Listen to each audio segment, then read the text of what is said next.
mention, too, our great sponsors who make this show possible each and every week. Our friends at Buck Rum Archery, Bunzel's Meat Market, and Terminal Game Calls.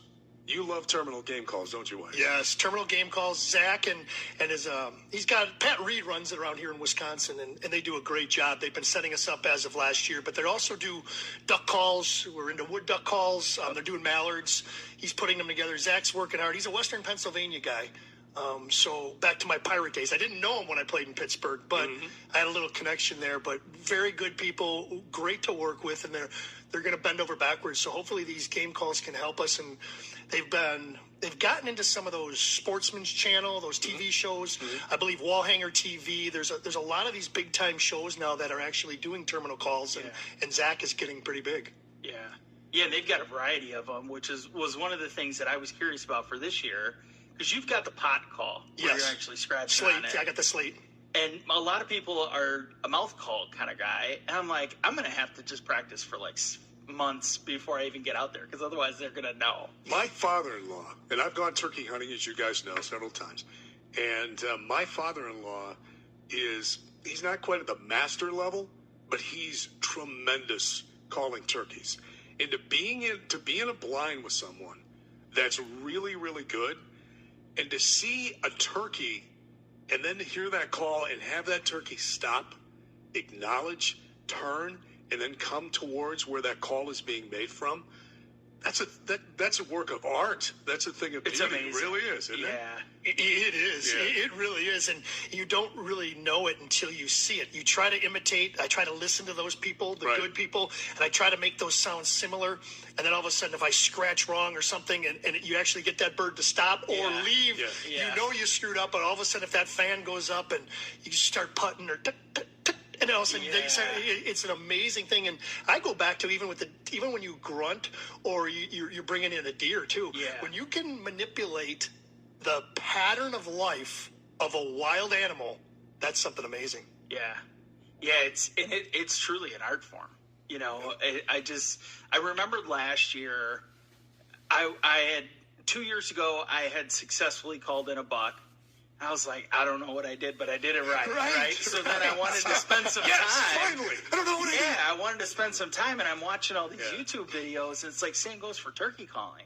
It's just such a beautiful finesse that they have with it. It is. You're right. And I go back to the deer hunting thing where you grunt, rattle. People have their programs. They'll rattle twice, then they'll grunt, then they'll rattle. And everybody has their game plan or their itinerary or their set list on how they play it. But to see it actually in action, and if you're sitting in a ground blind and you see this guy next to you, he's calling this turkey, and you see him come right in from the edge of the field all the way up to your decoys or within shooting range, it's just amazing. You know, it's interesting. Everybody has a certain place where they turkey hunt. My family turkey hunts in the Reedsburg area. That's where we hunt over there. And when we were in the blind last year, I started thinking about when I was a kid. And I bring this up because when I was a kid, there was no turkeys. It's not that we take them that they've been here forever now. They haven't been. It's probably, what was it, Wags? Late 70s? Yep. I just saw that. Someone was talking to me. When I made that phone call, I was talking to you. 1976. You're looking at us like we're crazy. It was 1976. That was before my time. I'm 1976. I'm 11 years old, and I'm involved in the Boy Scout Cub Scouts. And we work with the local Rod and Gun Club in a small place outside the La Crosse area. And we were working with them to reintroduce turkeys into the population. And now they're everywhere. Yes. But I was thinking about that, last year, and then coming in to do the show with these guys today, I'm thinking, turkeys have not been, you assume that they've been part of the landscape here forever, but they really haven't been. Right. No, it was. It was. You're right. Late 70s. It was 76, I believe. I saw that. But it is crazy. It's Task. You don't know. I don't know. Turkeys have been everywhere before I was even a thought. Right. So we have you to thank for this. There you go. Yeah. There's an old guy flashback. So what is the turkey season like this year? What are we expecting?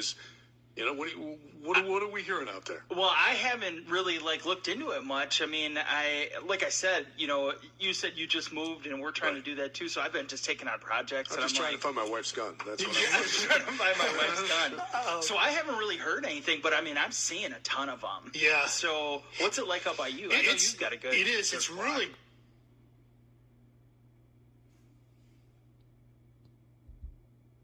Good. You can, again, these birds and these wild animals are amazing. And we talk about it every week. We talk about how amazing, the fish, the birds, the wildlife. The turkeys are, by me, they're in their spring. They're getting out of their winter pattern, and now they're in their spring pattern. And I'm actually seeing birds fanned out right now, but they're moving. And what direction they move, sometimes I think I got to figure it out. They're going north to south. They're going east to west.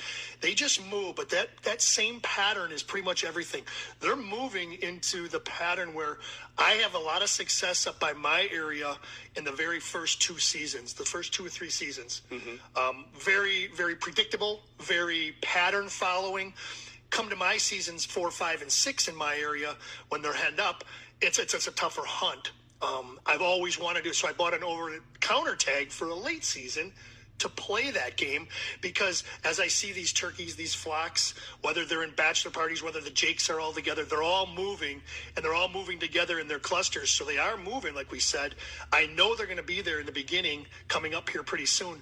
But hunting really takes a task when you have to hunt them late season. Does weather play a factor in this? And I bring it up because we had a really late snow this year, and it was heavy. And so does that play a factor on these things or not?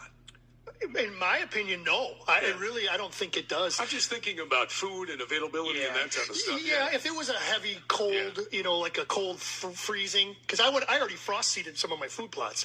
Final thoughts on this segment, Wags. All that already. Yeah.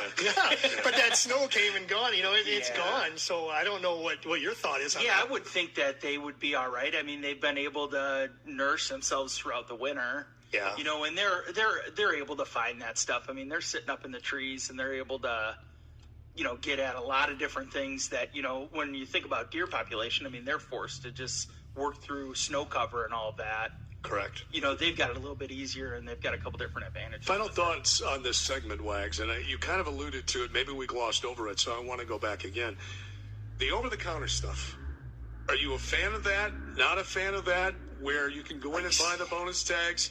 So I'm not a fan of it, because the way you looked at it, like 10 a.m. Monday morning, let's just say on the 20th, that first Monday is for I believe it's zone 1. Mm-hmm. And it goes, you got to go onto the website and stuff like that.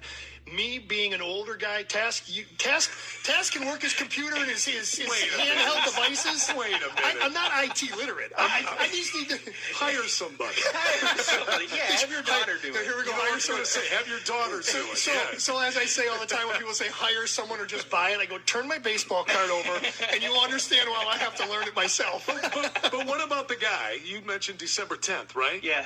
What happens if it's December 11th and you go, man, I missed it? What about that guy? SOL. Yeah, you're SOL. Yeah. See, then you got to wait for the father-in-law, who I hunt with in Reedsburg, is exactly the way you are. There are deadlines. You got to get those things in, and we should reward these people who forget. That is true. We don't have to wait till the 10th, or you don't have to wait till you do it sooner. Yeah, and and you say that, it's so funny because my dad is just like you, where he's like, he doesn't have a cell phone, he doesn't have any of that. So now I have to log in with, I don't know if I should say this, I have to log in with his DNR stuff and buy his tags for him. But we went one year when the doe tags were available, and it was insane. Insane at Pig Farm. Crazy. So they were lined up out the door. It was unbelievable. You were listening to Tailgate Talk, brought to you by Buck Rub Archery, Bunzel's Meat Market, and Terminal Game Calls. Paul Wagner, Wags, is here. Eric Tasker, otherwise known as Wisco Bo. That's what we're going to roll with on the show. I like it. I like it too.